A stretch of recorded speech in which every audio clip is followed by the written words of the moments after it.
Imagine going in for a simple routine surgery only to come out and not have a difficult recovery, but one where your organs shut down. The doctors tell you there's nothing more that they can do. And the only option they leave you with is to be able to go home and hope that you're comfortable enough. Well, this is exactly what my guest today faced. We're going to talk with Jana Short, who learned that when she was given a death sentence, she was able to turn this into a time of hope, a time of courage, and create a life after being diagnosed with the terminal illness. I'm Clara Capano, and this is Women Winning Their Way. So, Jana, welcome to Women Winning Their Way. It is such an honor to have you here as a guest. I am very excited. I've been really looking forward to this, Clara. Oh, me too. You have accomplished so many things in your life and in your business. And we're going to talk about some of those things before we end our time today. But one of the things that I notice, and you probably have noticed this too, as a very strong mindset coach, is so many of us are walking through life, but we're not really living fully alive. And this is something that is very near and dear to you because you actually dealt with an illness, one that was so severe that many doctors actually told you you were never going to heal from them. I would love to get a little bit of your story and talk about how this, quote unquote, death sentence that was given to you, how this unlocked you and allowed you to start truly living. Thank you, Clara. By the way, this is my favorite thing to share because I feel like every time I share this, it sends these heartbeats of hope out into the world and hopefully connects with just the right person. What I want to say is I wasn't ill. I didn't have an illness. I had a surgery to fix a hiatal hernia, which, by the way, is very common. Lots of people get it. But this was the second time I've had the surgery, and I had to do it because it had twisted. So Mm. I went in to get it fixed, and a year later, over the year afterwards, I noticed when I ate, I was miserable. I felt sick. I started looking pregnant, and people would come up and say, "Congratulations on your baby." And I'm like, "Well, thank you, first of all, for thinking I'm still having babies. I'm in my 50s." And so thank you for that, but I'm not pregnant. And finally, I was in so much pain, I ended up in the ER, and they found this big mass in my stomach. What had happened is my vagus nerve had been damaged during that surgery. And if you don't know what your vagus nerve does, it's kind of like the spinal column, but it's for the body inside, like your digestive tract and everything that happens goes through the vagus nerve.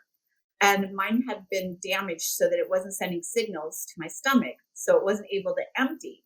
So I then got diagnosed with something called gastroparesis, meaning your stomach doesn't empty.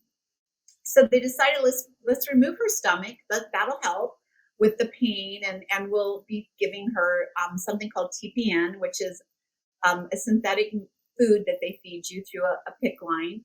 And I had the surgery, and all hell broke loose. It dehisced and opened up and created me to become septic. The synthetic medication or food they were feeding me wasn't helping me at all. As a matter of fact, my body was rejecting it and was shutting down my organs, which is not normal. It's just kind of a fluke. I call myself the zebra that is always, in the medical field, including surviving. I'm a zebra.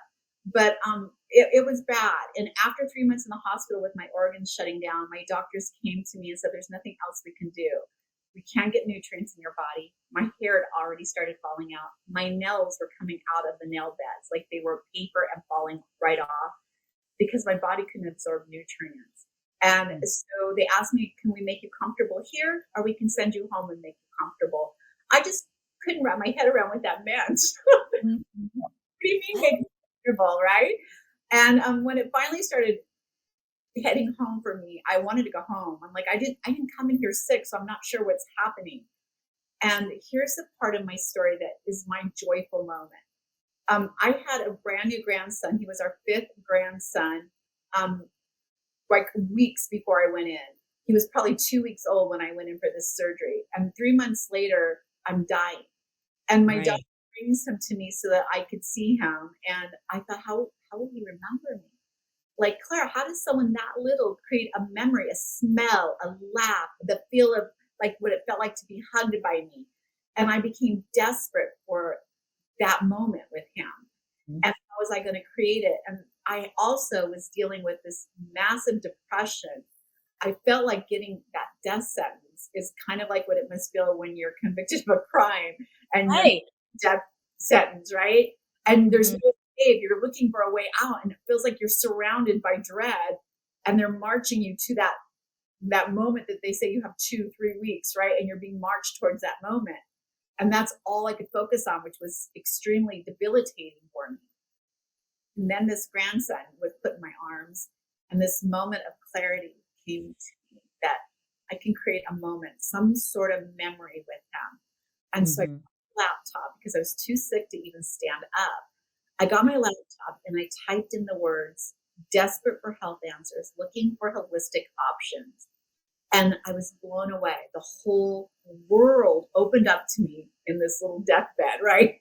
I was Mhm. able to access incredible knowledge from around the world and find something that would help me, a solution of something that could give me more time to create this memory. I also opened up the world to a lot of crazy stuff. Fortunately, people will be like, "You're making money." They're making money in this holistic thing, and I'm going to do it. I'm going to get on board. And now I'm a naturopath or a homeopath, and they were none of those things, right? So Right. diligence, but there is. I want you to understand there is help out there. But do your Yeah. due diligence whenever you invest in anything, even if it's time, money, energy. I would have given all my money for a solution because I wasn't taking it with. Mhm. It was the time that they were taking from me, the value Right. time I did not have to survive. So for me, that opened the door of possibilities, right? What's possible? Unfortunately, my husband's a veterinarian, my ex-husband's an internist. My two daughters were in med school. I had a lot of people in my corner that could help me navigate that not everybody has. And so I Mhm. have that to help me through. But I was blown away when that 3 to 4 weeks of me surviving turned into 3 to 4 months. Now that Right. in April, that will be 12 years ago that I had that Incredible. surgery that started this downfall. So 12 years is here. And I have not changed my diagnosis. My stomach hasn't grown back. Nothing has changed for me except for that I am thriving in the time that I have here right now. And Yeah. it has been an incredibly amazing journey for me. See, and this is so incredible. And you were given, this few weeks, but in reality, all of us have an expiration date. We just don't know when it's going to be. And I think as humans, so many of us just have this innate, programming to kind of again hold back a little bit. What did going through this and now letting you know that you have, again, sort of this second chance to live and you have so much more that you want to do before the end is here? How did this change how you're showing up every day, how you are engaging with your relationships, how you are running your business when you went from I have no time to I want to make the most of the time that I have here? Wow, Claire, I'm so glad you asked that because my perception of what real life was completely shifted. So I was Mhm. in my 50s when this happened. I was an interior designer and a pretty famous interior designer here in Los Angeles. And I was booked. And for me, showing up to a new client driving a Bentley, wearing, my Louis Vuitton shoes, carrying my Hermes bag, that was success. That was like, I have arrived. And then on my deathbed, honestly, that meant nothing to me at Mhm. all. Craving a moment to make with a grandchild. And I realized what real wealth for me, like we all have to figure out what that means for us. But for me, real wealth meant those connections, making those moments. It wasn't about the wealth that I wasn't taking with me.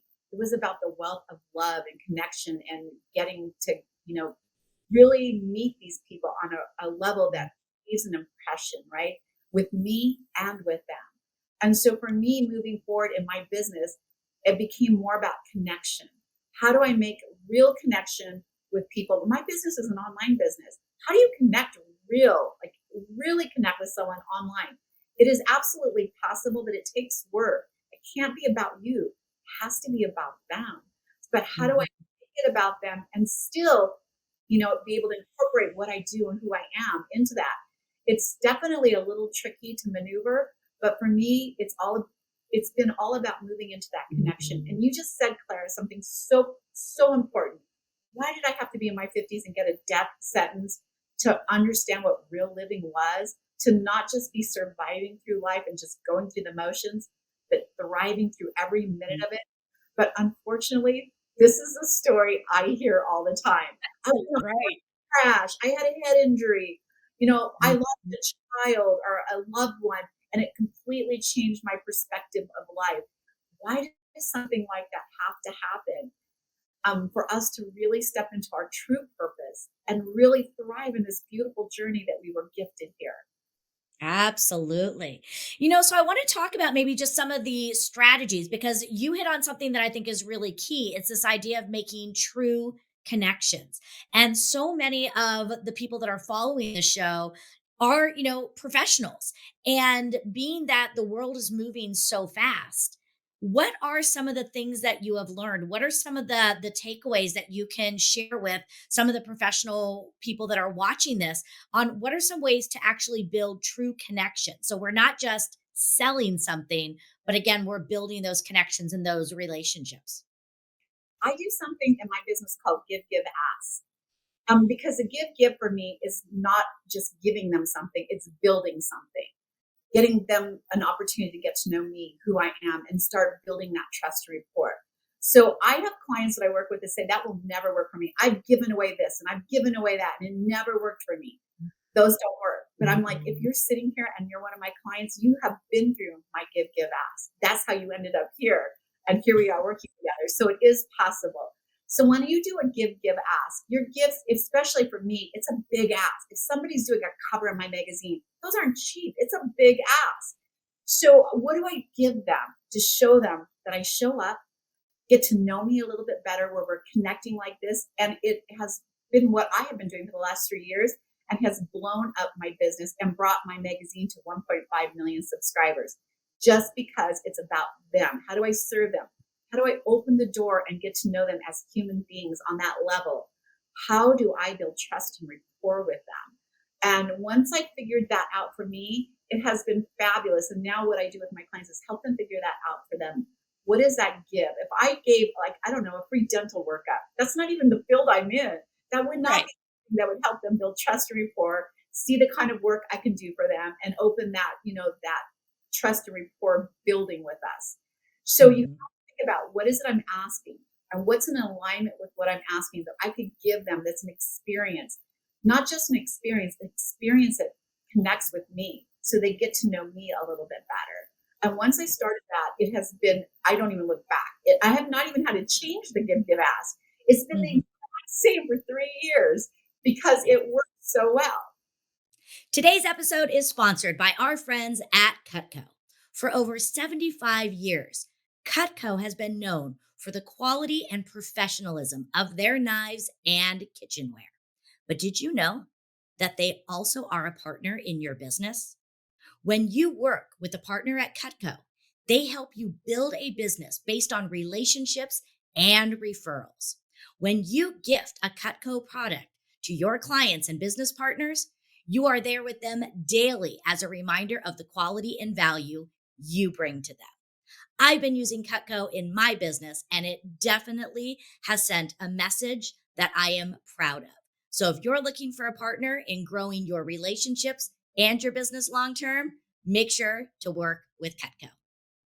Yeah. And I think that that's a really strong point because in this age of technology, technology is fantastic. I mean, that's how you and I are connecting, but that doesn't mean we have to lose the humanity behind it. And so again, I really love this idea of, building these connections and focusing on what you can do to build that trust and bring that together. Now, when you're working with some of your clients, you brought up the idea where you hear it time and time again that, oh, I went through a divorce or the loss of a loved one to wake me up. What are some things that you would say to somebody who maybe isn't going through one of these? I mean, do you bring in the reality of, don't let this happen to you? What is something that you can tell someone that is holding back? and to make them wake up and realize now's the time. Stop waiting. Claire, I wish I could tell you something to answer that, but there isn't. How many of Mhm. you have children and your parents, grandparents, friends say, be careful, enjoy the moments. When you blink, Mhm. they're grown up. Yeah. That totally happened, and I was listening, but it happened, right? And they grew up, and the next thing I know that they're having children of their own and they're out on their own. And I'm like, where did it go? I will tell you, I learned a lesson. And now my grandchildren are do-overs for me. And when they call or when they engage with me, I'm in the moment. I'm present. I'm not answering phones. I'm not saying, give me a second, like we did with Mhm. kids. There's no shame in that. If we're busy raising kids, we're busy building our careers, working on our relationship with our spouses. Like there's just so much going on. You're the doctor, the car driver, the referee, the teacher. You're like all the things, the nurse, like all the things. And so it is really hard, but it happens. So there's nothing I could tell you that'll make you snap into that moment. Having said that, it's because you're still on the journey where you're taking in all that information that you're going to need when that does happen. So there's no shame in wherever you're at in the journey if you haven't gotten to the moment where you understand that. But something, unfortunately or fortunately, will shift you. And Mhm. when that happens, you'll recognize it and you'll be ready for it. I wouldn't have been ready for it. This was in my 30s and I was still raising kids. I wouldn't. Mhm.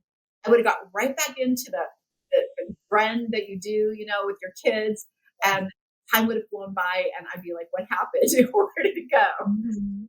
Yeah. And I think that's a very valid answer. So thank you for being so honest with that. In this idea of again being present, because you're right, something happens and we realize that. And one of the things that I learned, and this is one of the things that I share when I speak, it's not always about being there 100% of the time. It's about being there 100% present when you are there. So, what are some of the suggestions you would give to some of our busy professionals out there as to how can you say to a client or how can you say to an opportunity, I can't do that right now because I'm busy taking my kid, my grandkid to the park.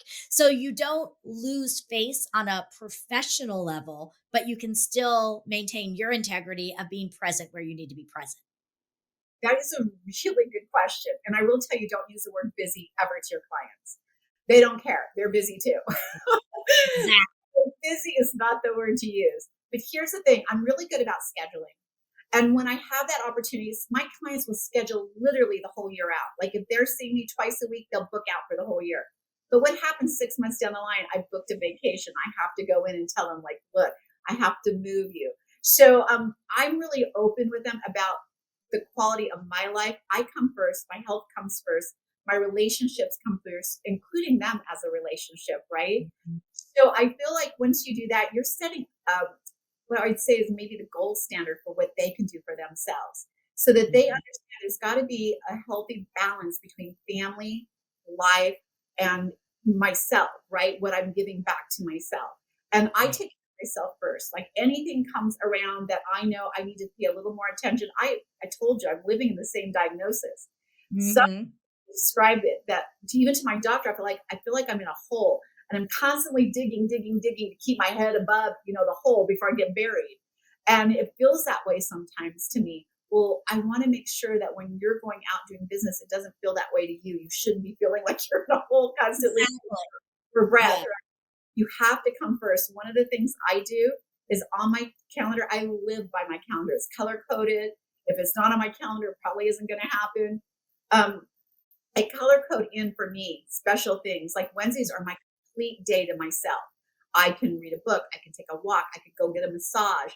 Whatever is for me, I don't do any paperwork, I don't do anything. It's my day to get back, to rejuvenate, just to check in. How am I doing? Right? Sometimes it's just some special time with my husband. I might show up at his office and say, I just want to do lunch today. Let's do something fun. Mhm. And then Yeah. Sunday, of course, is another down day for me. But I also block in to the calendar specific time for lunch to get up and move from my desk because I absolutely love what I'm doing right now. I love the people I'm connecting with. I love the service I'm providing. And sometimes it gets so busy that I forget about myself, Mhm. Yeah. forget about those relationships. Sarah, one of the things I would love to tell you that I do here that's fills my heart every day is I have a list, my children, my husband, some dear friends, some amazing clients, that every morning I get up an hour early, I sit at my desk and I send them a text message. And I give them a like, I'm just thinking of you. Good morning. I hope you have a spectacular day. I hope you know that you have a purpose here and you're moving out. I will tell you, my kids caught me one time because I was cutting and pasting. Good morning. Sent me the same message. So now they have to be unique messages every day, but I do not miss a day. I want my kids to see that first thing in their morning, that I'm thinking of them, I love them, and I'm supporting it. Same with some clients of mine. And I ask them, hey, can I put you on my list? And I send them a personal message every day. It feels me, like it feels me so much. Mhm. Also, on the other hand, that I've gotten messages back like, oh my gosh, you cannot believe how much I needed to hear that this morning. You don't. Absolutely. Wow. So that is something that fills my heart and gives me energy to keep moving every day. Yeah, what a beautiful practice and so simple that, but easy to do. And what I love about when you were talking about, communicating with your clients is I noticed two things. One is as you're setting the expectation, you're modeling the behavior. So you can show them it is possible to do this. And then two, you're bringing it back to the value to them. You're explaining by doing this is how I'm going to better serve you. So again, it again is a great illustration of how you're living in delivering value. So I think again, we don't have to be afraid of these boundaries when we set it up, and bring it back to also how it's going to benefit them. And you know what? If it's not okay, they may not be the right client, and that is okay too. So knowing that. What I Yeah. couldn't agree with you more. Like, here's the thing: I'm all about leaving legacy, right? And when Hmm. you're this, there's people watching you that you're influencing that you don't even know. And Hmm. how like she can do that, she's getting away with it. Why can't I do that for myself? The thing is, we aren't getting away with it. We're standing up for ourselves and our health and our family and the relationships that really matter for us. And so you need to be doing that. And you'll be surprised at the people that will come to you later and say, man, I really started to put into practice what you're doing and it's changed my life. And people are following that. Yeah, it fills you up so much. So I want to learn more and I want our viewers to learn a little bit more about you and what you do because you mentioned, your magazine, you mentioned how, you have your business with your consulting. You also have a podcast. So share a little bit about what you're doing so that if people want to find you, they know some of the services that you're offering that can deliver value to them. Thank you, Clara. I have a magazine that comes out every month called Best Holistic Life. By the way, everyone's entitled. I give everyone a free opportunity to write an article. By the way, it's one of my gifts. We publish that for free. We do a beautiful job. I want them to know, like, this is what we do for you. So you have to be able to write in kind of the holistic field, whether it's mental health, physical health, spiritual health, right? Nutritional health. We want to put in articles from you and share who you are and what you do and move people into your realm. So that's one thing I do. I started Best Holistic or Oh My Health There Is Hope, the podcast, because I wrote a book that became a bestseller. And I realized it became a bestseller because we were sharing stories of hope.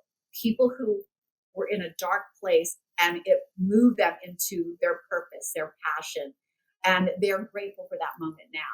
And so what we do on the podcast is share that. So we have 540 episodes now, and we get about 40,000 downloads every episode, which still blows me away. But I know that people love to hear your story of hope. It gives them that courage to move forward and keep moving in whatever they're going through right now. The other thing I do is some coaching. I'm a brand specialist and I really work on branding, creating trust and rapport with your client, but creating that emotional feeling around who you are and what you offer them. How is that going to make me feel? People buy emotions. When you think about it, weight loss, how am I going to feel? How am I going to look? It's all about how I'm going to emotionally connect with that. And so once we dive into who you are and how that emotionally works for you, we create a brand around that. And by the way, I feel like this was my purpose to survive is to Mhm. that connection. It kept me alive, wanting to make those live connections and memories with people.